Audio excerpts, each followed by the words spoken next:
Okay, let's just dive right into it. Today in this explainer, we're going to build the ultimate backhand loop against heavy backspin, literally from the ground up.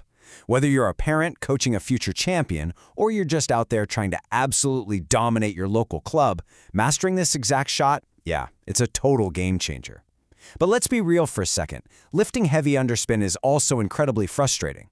So let's figure out exactly why so many of us struggle with it.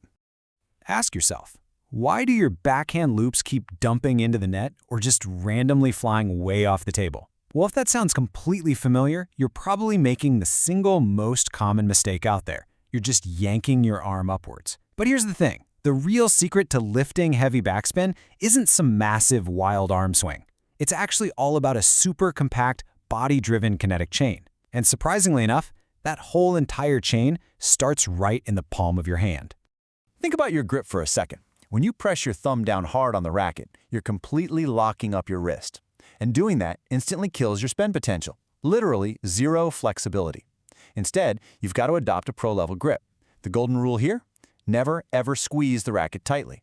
Just keep your thumb slightly raised and totally relaxed. It sounds like a tiny detail, right? But this one simple adjustment unlocks maximum wrist mobility, and that gives you the total freedom to generate some massive rotation. Now, moving down to your feet, you simply cannot fire a killer shot from a lazy, flat-footed foundation. You've got to keep those heels hovering just slightly off the ground so you stay nice and springy. Try loading about, say, 60 to 70% of your body weight onto your dominant leg, and then turn your hips slightly inward. You're basically coiling your body up like a spring. Oh, and this is absolutely crucial. Do not stick your stomach out. If you lean backward, you instantly kill your balance and totally destroy all that forward momentum we're trying to build. So think of your lower body as a fully loaded catapult. The true engine of this stroke, believe it or not, isn't your shoulder at all. It's the ground.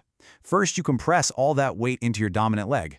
Then you push upward, like really drive off the floor, and release that stored energy directly forward right through your hips. Honestly, your body does all the heavy lifting here. Your arm is just along for the ride. During your backswing, you really have to use a deeply closed racket angle. And by that I mean you're actually folding your wrist inward so the tip of the paddle points directly at your stomach. Now I know, that might feel super unnatural at first, but doing this creates this essential, kind of spatial runway. You absolutely need that extra space to build up the heavy friction required to overpower whatever crazy backspin is coming at you. And when it's time to swing, whatever you do, do not swing wide across your chest. Instead, you need to snap your forearm and your wrist forward in a really tight outward arc.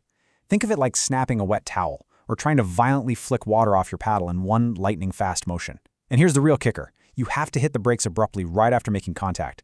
That sudden, jerky stop is exactly what forces the ball into a really sharp trajectory and safely locks it down onto the table.